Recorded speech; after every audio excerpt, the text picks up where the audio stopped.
بسم اللہ الرحمن الرحیم۔ السلام علیکم ایوری ون، امید کرتی ہوں آپ سب خیریت سے ہوں گے۔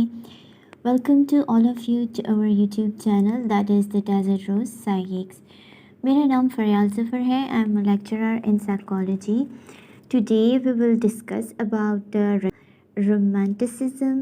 جین جیکس روسو جو تھے ان کو فادر آف رومانٹسزم کہا جاتا ہے۔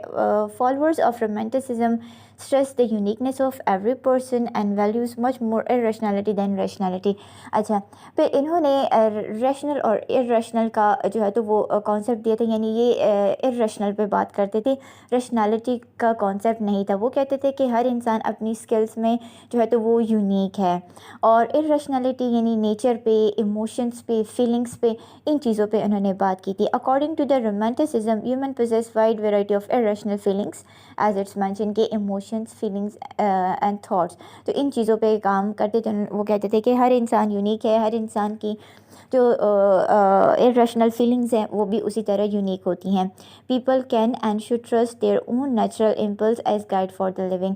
اور جو ہماری یہ جو irrational جو فیلنگز ہوتی ہیں that basically work as a guidance for living.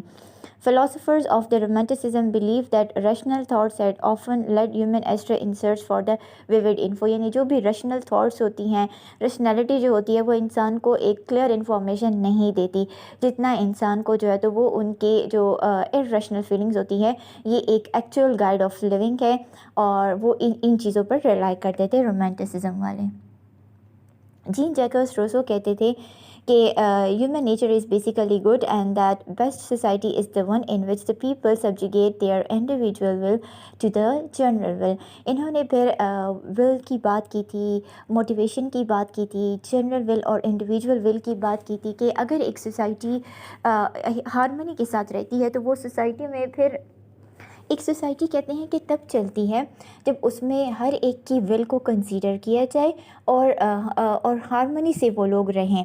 تو یعنی اگر ہم ایک انڈیویجول کو دیکھیں گے تو آئی تھنک ان کا یہ کہنا تھا کہ مطلب انڈیویجول ول کو اگر ہم سبجوگیٹ کر کے اس کو ایک جنرل ول بنا لیں تو یہ جو ہے تو وہ it leads us towards harmony with the fellow humans. یعنی ان کا یہ کہنا تھا کہ انڈیویجول ول کی بجائے ہمیں ایک جنرل ول یعنی ایک ایسی چیز کو پروموٹ کرنا چاہیے جس میں ہر کسی کا فائدہ ہو، کسی ایک بندے کا نہیں، ہر کسی کا فائدہ ہو۔ تو وہ اسی لیے وہ جنرل ول کی بات کرتے تھے۔ ان کا مزید یہ کہنا تھا کہ best education occurs when education is individualized and when students natural abilities are recognized۔ یہاں اگین جنرل ول کی بات آتی ہے، اگر ہم کسی ایک بندے کی ایجوکیشن کی بات کرتے ہیں تو وہ پھر سب تک نہیں پہنچے۔ تو انہوں نے کہا تھا کہ ایک معاشرہ ترقی تب کرتا ہے جب اس میں ہارمنی ہو، جب اس میں لوگوں کی جنرل ول کو کنسیڈر کیا جائے، جہاں پر ہر کسی کی ایبلٹیز کو ایکنالج کیا جائے اور ہر کسی کو تعلیم کا موقع دیا جائے۔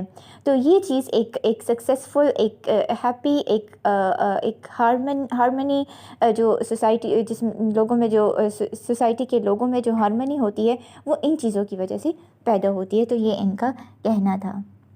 دین جو تھے ان میں آرتھر اسکوفن ہارٹ تھے، انہی رومانٹسزم میں ایک اور فلاسفر تھے۔ انہوں نے کہا تھا کہ he believe that the will to survive is the most powerful human motive. انہوں نے اگین ول پہ بات کی تھی۔ جو انسان کی جو ول پاور ہوتی ہے it basically it leads us towards the harmonious society but it's also leads us towards the powerful human motive۔ یعنی اگر انسان کی ول پاور اسٹرانگ ہے تو اس میں موٹیویشن بھی اسٹرانگ ہوگی۔